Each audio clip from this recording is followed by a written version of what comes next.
Jay. It is now time for Senior Talk with Rex Brandstatter, brought to you by the Solon American Legion, Senior Benefits, and Walden Place Senior Living. Hello, Rex. How are you today? Good afternoon, Molly. I'm doing great on a day like this in January, and it's, I don't know, it's got to be 47 degrees or something out there. It's nice. 45. Aha, close. Well, I always think positive on that. We're going to take this in January, folks. This is living right here. This is the way it's not the way it's supposed to be, I guess, but we're going to take it anytime we can go above the normal. Wow, it's a great day. What a beautiful day in January, folks. January the 29th, I believe, and this plays right into my hands now. The 29th is my big goal for the winter, is to get January behind us, and in a couple of days, January will be history. It looks to me like Saturday will be February 1, and Groundhog Day, February 2, would be Sunday. So we got a lot of action between now and Sunday, but we're going to get rid of January. Wow, good for us. Well, listen, greetings and welcome to Senior Talk. A great day to be with you here on Senior Talk, and great day to be anywhere, I guess, when we're seniors, isn't it? That's for sure.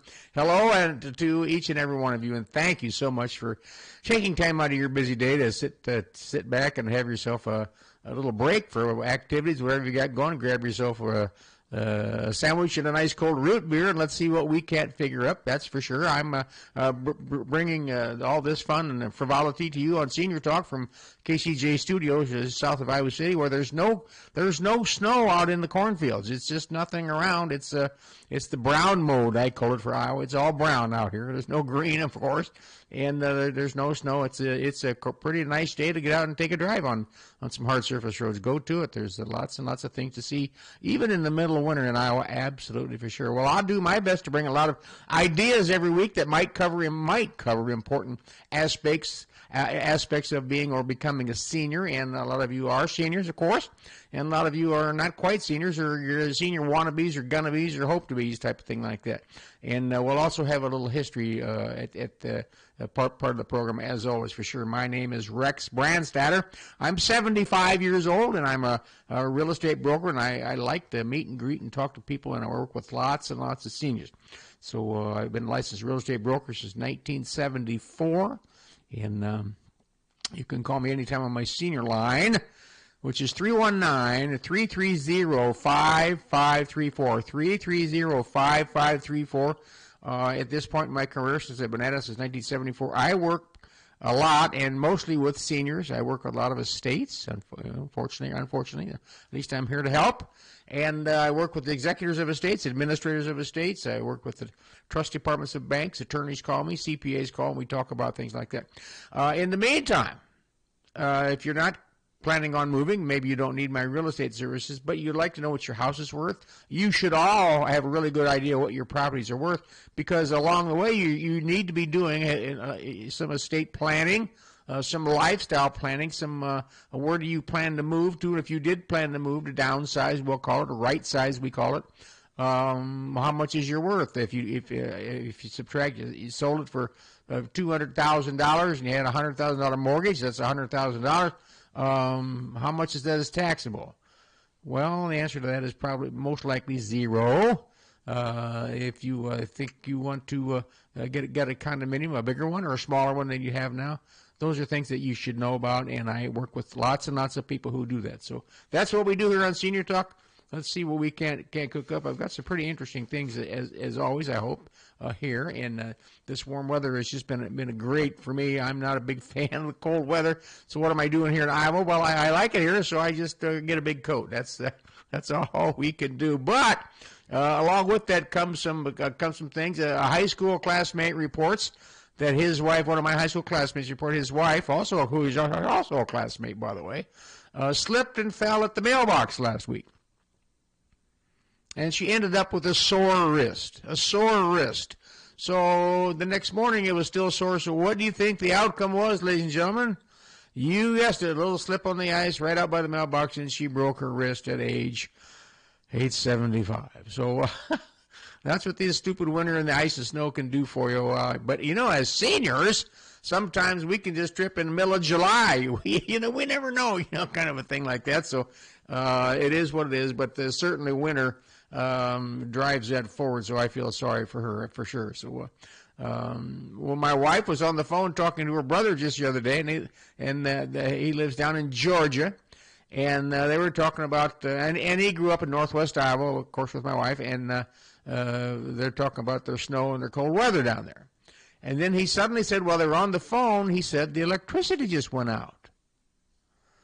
And they're in Savannah, and they've had a lot of snow and ice and wind, all kinds of things. They're kind of in harm's way down there for the hurricanes and things like that. And he says, well, I'm in a jam here. He says, I'm sitting here in my lazy boy, and it's got the motor in, so I'm all stretched out. I don't think I can get out of my chair because the electricity went out. Well, I don't know about the lazy boys. It seems to me that how could it get any easier than having that little gear shift lever on the side? Well, his has got to push a button and an electric motor tilts it back forward. What do you know? Good. He said, He said, I just don't think I can get out of my chair because the electricity went out. Well, what has the world come to? You can't get out of your chair because the electricity went out. Oh boy, isn't that something? Well. In the middle of that really, really cold spell last week, and I'm telling you, it was cold. I wore my old line jeans to my office for sure. But I went out to Hy-Vee after work there, and there I saw a man out there with a winter coat, hat, and gloves, and he was wearing shorts. So what do you know? I see shorts. A lot of people, men, wear shorts even in the middle of winter. I don't get it, but they know what works for them. So it sure is strange. Well, here's a project for your consideration. And I mean it just the way it sounds, your consideration. Within the last 60 days, my wife and I, we visited our insurance man and went over all of our insurance policies and coverages and things like that on all the vehicles and the properties. And each time we would come to a property, he would put the big insurance thing up on the picture of it, and then he'd have the policy right up on the wall, and I'm going to call it an overhead projector. I'm still old school, seeing an overhead projector, whatever they have now, computer deal up on the wall. And so we could see exactly what it were, what our deductibles were, what our coverage is, and things like that. We could ask questions. It was really, really a really neat scenario. And if you haven't done that, if you haven't talked to your insurance lady, your insurance man, you should do that. If you take a look at your next premium notice comes in, you're going to be shocked. I'm telling you, folks, you're going to be shocked at the increases in these insurance plans. We're going to talk about that here. So anyhow, it was very helpful what it is. We could figure this all out, and we compared coverages and deductibles, and it was just a great thing. It was the best meeting I've had with an insurance rep for a long, long time. And at the end of that, of each display on each property, I would say, well, what can we do to make sure we're covered for all things and things like that? And we talked about that. So then I said to him, what can we do to make sure we're covered for all things inside our house? So here's the deal, folks. I spent 20 years as a Coralville firefighter, and many zillions of times when you leave there, the house in shambles. The people, hopefully they're out, but they're standing there, and they would basically say, now what? It's kind of like the people out in California. Now everything's gone, and they want to get back there. They're sifting through to find anything they can to remind them of the house they used to have. That's going for sure. So I asked this man, the insurance guy, I said, what can my wife and I do to make sure we're covered and things like that? Because insurance people, you always notice that as soon as they were here the first day. They were here the first day, and they wrote us a check. All right, well, think that through. In my opinion, I'm not an insurance man. Is they write you the check, and you sign it, that was it. And then you remember that you had a stamp collection, you had a gun collection, you had this old antique hutch, you had this furniture expop, and by golly, you're not going to get that because you already took your check. So he said this. He said, we highly recommend that you take interior and exterior photos of your home and your belongings. He said, lay out any jewelry you might have, including watches, any guns, weapons, your fishing gear, expensive clothing.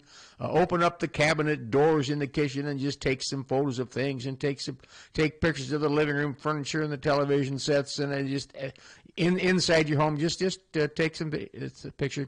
He said, if you have a cell phone and you want to do yourself a little walkthrough with your camera, walk through and point those things out, and then save that to a safe place in the cloud.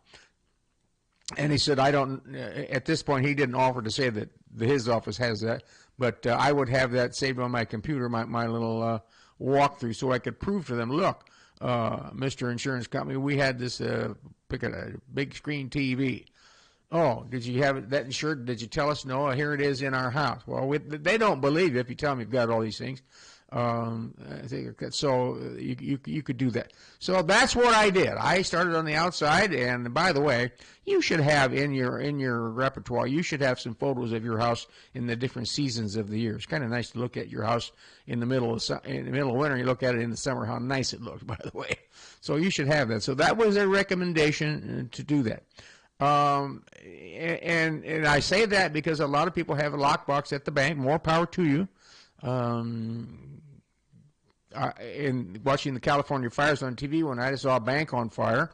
So I called the banker and I said, I just saw that there was a bank on fire in California. And I believe it was a U.S. bank. It was a rather large building, a bank-looking thing, not an administrative building, but a bank.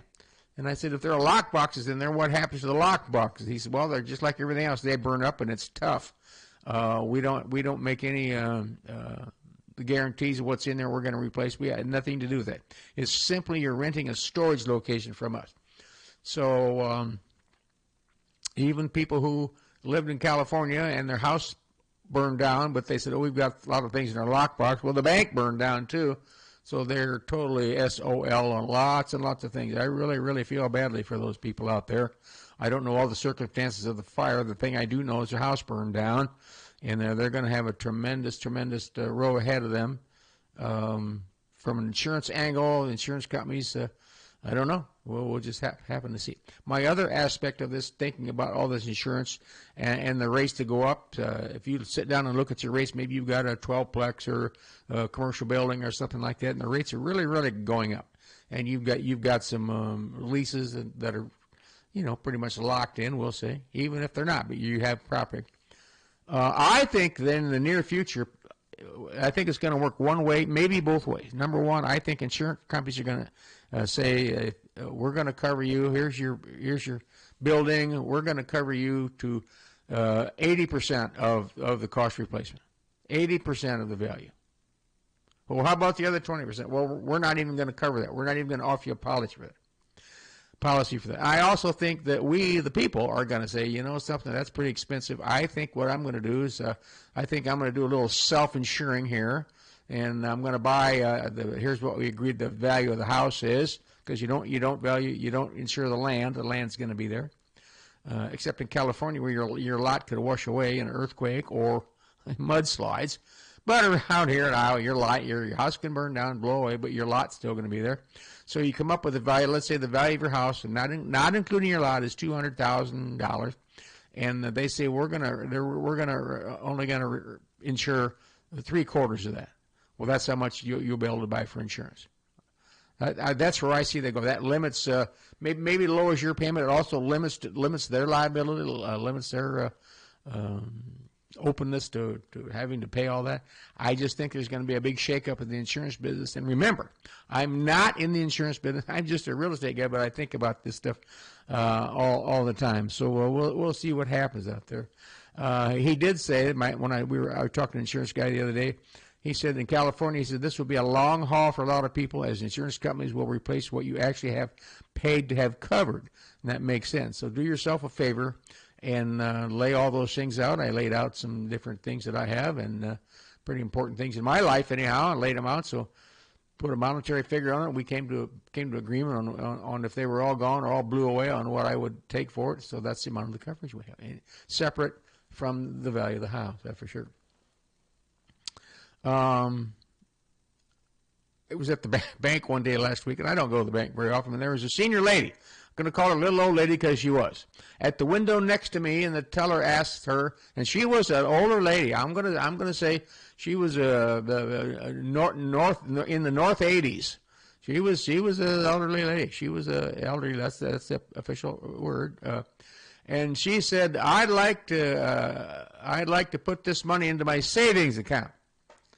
And I kind of looked over there, and I thought to myself, well, good for her. She's still actively working on a savings account at age, and I didn't say anything out loud. I was just thinking at age 85 or above that. I said, so I thought to myself, most likely She grew up in the Depression, just a big after the Depression, and her parents were still always told you about the Depression, how things didn't have anything and everything went to hell, so to speak. So she probably grew up with what I call the mentality from those days. All right, the Depression mentality, and then and she was taught. She grew up learning how to save. Maybe not spend everything. So many of the people these days, these young people, I don't know about these young people. They all got pretty expensive houses and big mortgages and big pickup trucks and fancy cars, way more than I have. More power to them. I don't care what they do. But as long as they're managing their money, and this little old lady did a great job. I'm saying most likely she grew up with a savings mentality. I got that beat into my head. It didn't take my dad very long to beat that into my head. On the paper route money, that was my job. That was my money. However, his rule was whatever you made, you put half in the bank. So I opened a savings account at the old Corville Bank and Trust, and I had a savings account there. When I was a kid, I think I was in, Cub Scouts, and I had a savings account because I'd sell things and do things and lawn mowing business and all that kind of stuff. It was 50-50. So that extended to me. My dad bought me my first bike, and after that, it was a 50-50 proposition. Things like that. That's just the way we got things. If you got something for Christmas, that was a bonus deal. But it taught me savings, and it taught me things like that. So I hope a lot of you had that same, maybe even more stricter than what I had, but that's what it was. All right. Well, speaking of that, I've got some things. I did a little homework on here for you for the nine issues facing baby boomers. Now, you're going to turn that into 9 issues facing maybe people about to become seniors and we fellow seniors. Here are actually the 9 of them. The personal financial planning section leaders at the American Institute of CPAs recently held a thought seminar to identify the top aging and retirement issues facing baby boomers and their advisors. Here are the top 9 issues for retirees and pre-retirees. All right, number 1, higher health care costs. Well, go figure, higher health care costs. You can't put your finger on what even a bottle of aspirin costs anymore, and we haven't been able to for the last 10 years. It's just not the current administration or the last one. It's been at it for a long time. Who knows? It's out of control, that type of thing. So we have to plan for it. And how do you plan for it? Well, you maybe buy some insurance, maybe save money, blah, blah, blah, things like that. All right. Longer life expectancy. Well, yeah, I'm going to live longer. Yeah, you betcha. Well, here's what that means. However, that's a good thing. That's a good thing as long as we're in good enough health to appreciate and have fun with it. But longer life expectancy. Did you? It's going to go with the next one. A retirement income strategy. Did you or does your retirement program last you from retirement to age? You know what they're booking now when you go meet with these financial advisors. They're cranking out that you might live to 90 to 95. That's the honest to God truth. The fastest growing age segment in our country is what? The fastest growing age section is what? 100 and above. That's the percentage. That's the fastest growing one. Wow. So is your retirement plan going to last you? See, it's age 65. I think men's average age is 82, 83. So most of us can expect a 30-year retirement, it says here. All right. Wow. So the life expectancy, now you have to look at that and say how about your annuities or deferred income annuities, that guaranteed income for life. Retirement planning could include lots of ideas for long-term expenses like medical cares, vacations, and gifts. There are lots of things we could do for retirement income strategy based on long life expectancy. Wow, isn't that for sure? 60% of pre-retirees underestimate their life expectancy, and that suggests that pre-retirees have much more to finance their retirement and plan for in 30 years in retirement. Wow! Interesting stuff. All right. Planning to enjoy retirement, are you? Well, retirees need to have a sense of what to do during retirement. Okay. That goes back to the concept that you don't retire from your job, you retire to something. And you retire to something could be a lifestyle retirement of doing nothing, doing just whatever you want to do and not working again. More power to you. But finding the passion that maybe you're going to play golf, but finding the passion that whatever you're going to feed that passion is that you can afford to do it. There you go. That is probably one of the major things in retirement. I've had people call me, ask me, Rex, when can I retire? And I said, well, that's up to you. You know, I don't have any say in that. But I said one of the things I would tell you to do is at least two things, about a million things, at least two things. Number one, when you feel confident that you can live life like you'd want to live, only thing is you won't be going to work. Okay, now maybe you've got retirement funds, you got all those things put together. You got all those things put together, and you've taken care of yourself financially and physically and mentally and all those things like that. Then go for it. If you think you're going to be dependent on being around people, having to work for it, and you won't be able to stand not having a job, not being able to get up in the morning and going to work, well, then you're probably not ready for retirement. All right. Monitoring expenses based on your retirement phases. It says here, Rock, we talk most can expect a 30-year retirement. In the first 10 years, you will spend more as you travel and experience all the things that you couldn't do while you were working. That makes sense. In the second 10-year phase, you may spend less because you've been there and done that. And the later 10 years, you will see greater expenses in healthcare. Isn't that just about the way it works? Honest to gosh, that nail hit it. Social Security, know when to file. There are like 36 or 37 different Social Security programs. Nobody knows that. You think you just file and call them up, say, I retired, send me a check. There are key times to retire. Right now, the retirement age is, if you're born after 1964, the retirement age is now 67. So, we were sold on the concept in 1937, 38, when this voluntary program was put together, which would never take more than 1% of your income. That's what they said. You really need to plan out when you're going to take Social Security. You need to see the pitfalls of taking it too early. You need to see the pitfalls of not taking it when you should take it. There are some really good guidelines, and you can go on to ss.gov. ss.gov is the government site and you can read all about it. You can Google things like Social Security retirement ideas planning, things like that. That's a really a good thing to do. Estate planning. Now, folks, this is one, we're seniors. We're on the race trip, but we're coming around the fourth turn. If you're 60, 65 and older, we're coming around the fourth turn. Maybe we're way past the back stretch for sure.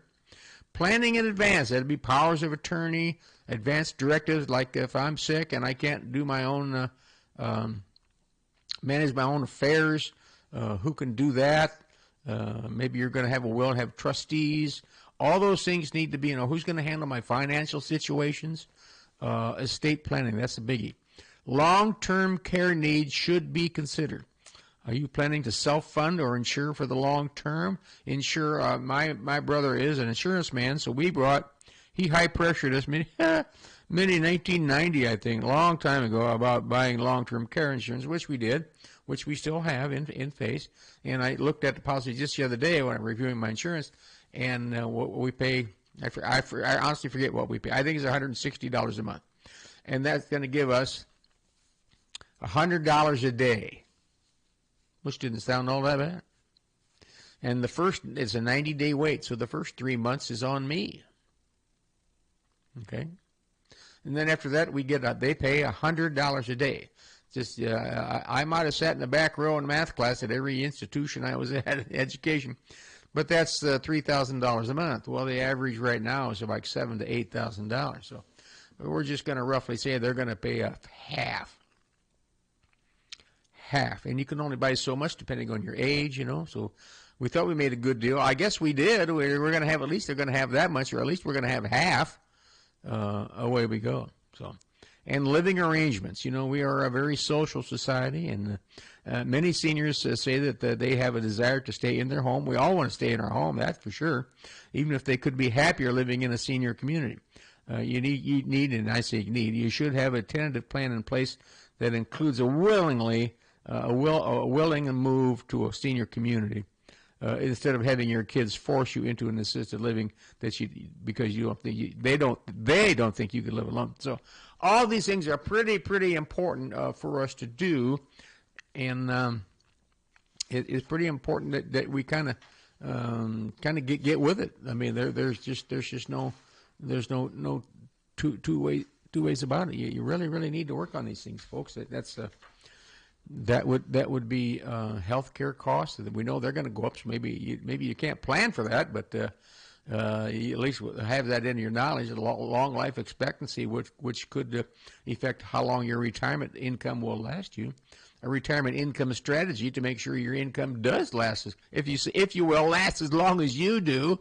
And if you plan to retire and enjoy it, make sure you can enjoy it, and that usually means you can afford it. All right. Monitoring expenses. I don't think I mentioned that. Sorry about that. Monitoring expenses. Boy, that ought to be up there like number one or number two. Monitoring your expenses. Talking when I talk about those retirement phases. Monitoring your expenses. And Social Security know how and when to file. Not just know when, but to know how to file. All right. Case in point. I'll give you a case in point. I haven't retired, but I did sign up for Social Security, but I waited until I was 70, and I'm 75 now. So I guess I've been at it for 5 years.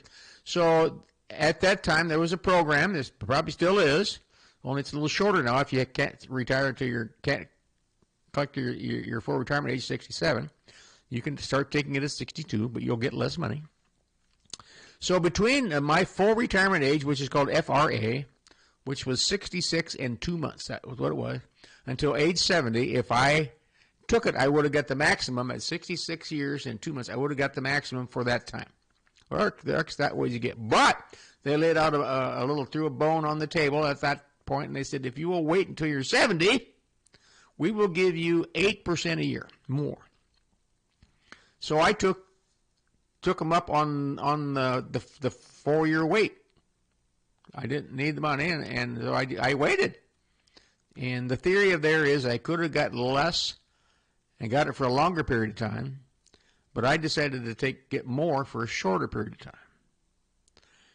time. There's a lot of it's up to you individually on when's the best time for you to sign up for Social Security. I understand that, and that's why I say you need to know how and when to sign up. So by waiting to age 70, which a lot of people have done, I mean, 8% a year, that was like getting 8% on a CD. You get 32% more than I would have gotten for all these years if I did it at 66. Now, I didn't get a check from age 66 to age 70, not one penny. But the matrix that they put together at Social Security Administration, it all evens itself up. If you took less money at 62 for longer, and I waited till 70 so I get more for less period, it all catches up with itself, and they merge at about 80 to 81. You'll meet each other. The guy who retired took it at 62, and me till 70. Figure all that in, it evens itself out at about 80 to 82. Wow. One of the things I like about when I waited, when they have a percentage increase, I get a bigger increase, like any of you would do. The more you have it based on, the more you're going to get. Taking it at 62 is a risk for you and a risk of your family, for sure. So if they figure it out when is the best time to take. All right. I was thinking about some things that I might want to bring you up to date on here. And the more I thought about this thing, every time in the middle of winter when it's really, really cold, I really like it when my furnace kicks on. I mean, that sounds so basic, but I like that furnace. Man, that thing's going, and which means I do this. In the fall, I have my friend, the HVAC guy, the furnace guy, come over and check it out. And I said, do whatever you want, whatever you recommend. Do whatever you want to that furnace. I want that furnace to work this winter. When it's 20 below zero, 10 below zero, and the wind's blowing, and it's just terrible outside. I want that furnace working. I don't want, oh boy, you should have replaced this part or that part. I want it done. So that's what I do all the time. So I just like it. My furnace to turn on. Well, in Iowa City, we're going to call this Iowa City because that's what it was. In the beginning, Iowa City didn't really have gas. It didn't have electricity, of course. And Iowa City actually had a lamplighter guy who went around the city at dusk to light the streetlights. They had 50 of them. Yeah.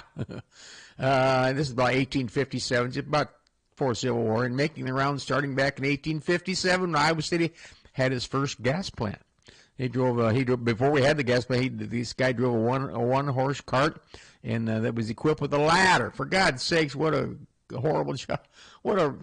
Every day he had to go stand up there and light the light, and then yes, and the next morning went by and turned them off, clamped them off. I guess. At each lamp, he would lean the ladder against the lamppost, climb up to the lamps, open the metal door, turn on the gas jet, because gas did get here. Gas was here in Iowa City at that time, but not to the houses yet.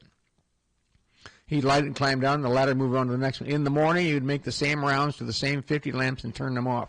Holy mackerel, Andy. That was, wow, what a job that was. Interestingly, a frugal city council passed an ordinance, get this, an Iowa City frugal city council. There you go. What do you think of that? Passed an ordinance the following year in 1858 that said the gas street lamps were not to be ignited when the moon was shining.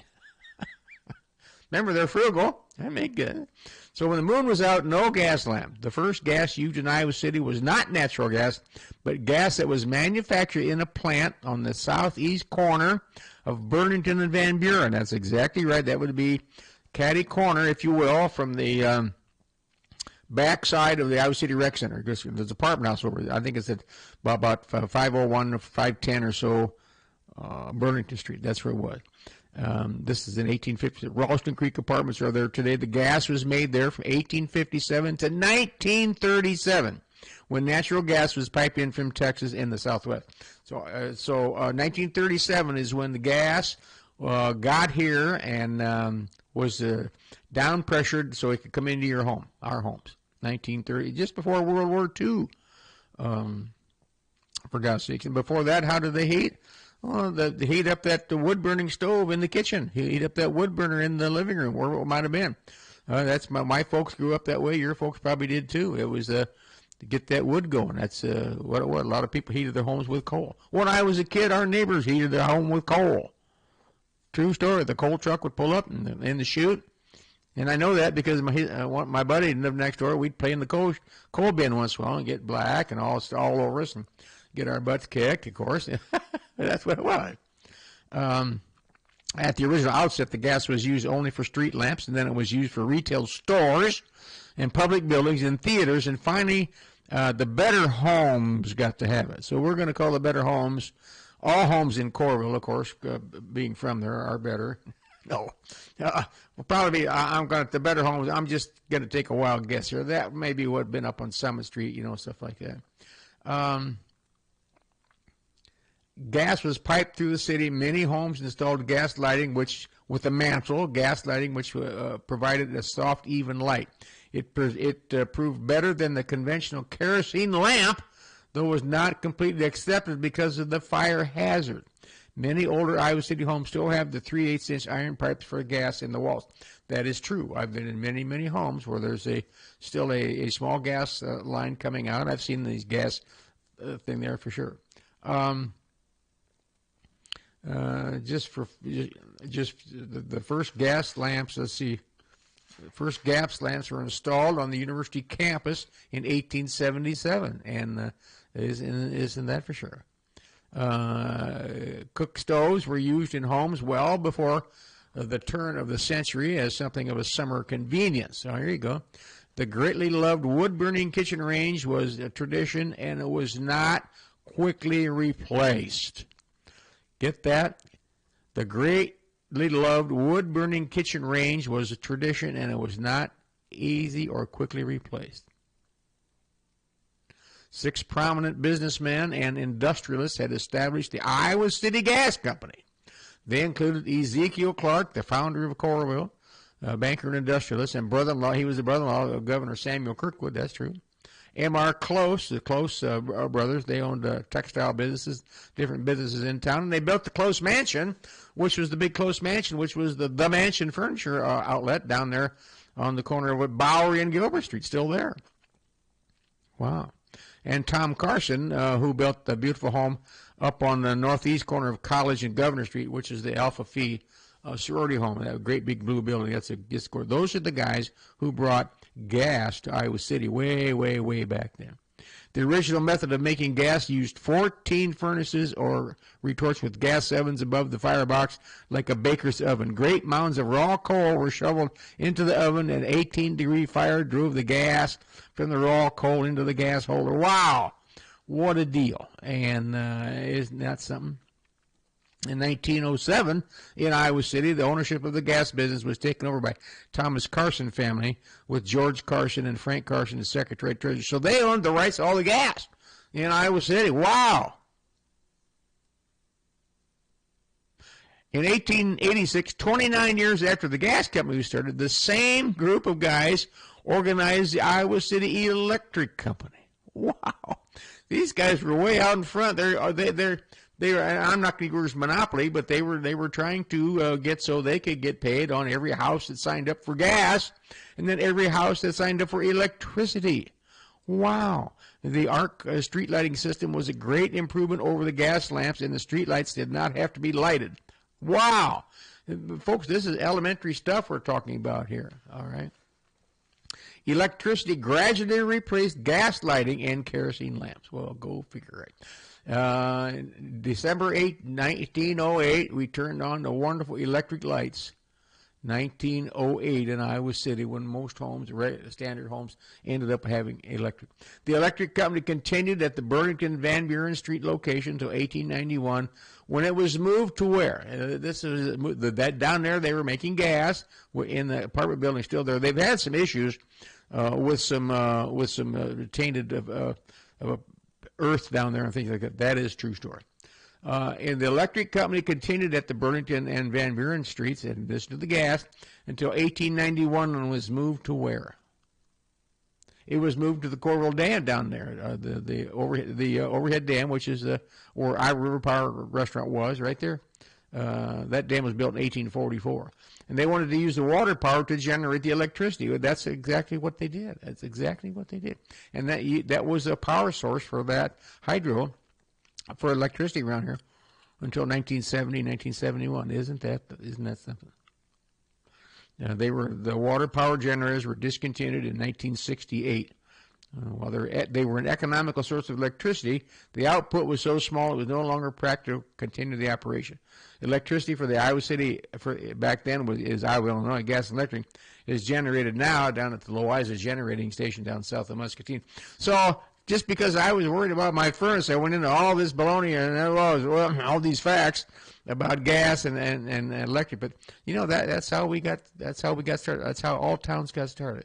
Thank gosh we had guys like these people here, the Ezekiel Clarks and the Close family, and there was a Mr. Sawyer and a Mr. Clapp. I'll bet you that W.C. Clapp, he was a doctor. I'll bet you that's Clapp Street's named after him. Bet you $1. I never see that. And Tom Carson. Wow, interesting. These people who did all that so that we could enjoy our homes to this day. So that's the story. I hope you're feeling warm in your home knowing that these guys did all that and kind of put us on the map and got us going like that. So, well, that folks, that's about what I have for Senior Talk this week. We've got a lot. We've covered a lot of things since the sun turned around on December 21st and started marching back forward. Our sunset time is now about 5:20, 5:25. It was at 4:30. So we've come a long ways. We're doing real well, and we're not out of the woods yet. We can, we all know, we live around here. We all know we could take it in the shorts. Here we've still got a little bit of itty-bitty bit of January, but then we've got February, March, and both of those can fail to be a cup of tea. And I don't care what the groundhog says. I don't go with it. The neat thing about Groundhog Day is it makes the whole country think about the word spring. Now, in about another week or so, I'll be mentioning the famous words that really, really mean spring to me, and all Jim Hunter down here and Tommy and everybody here and all you baseball fans. We'll come up with those famous words, but we got a little ways to go yet before we do that.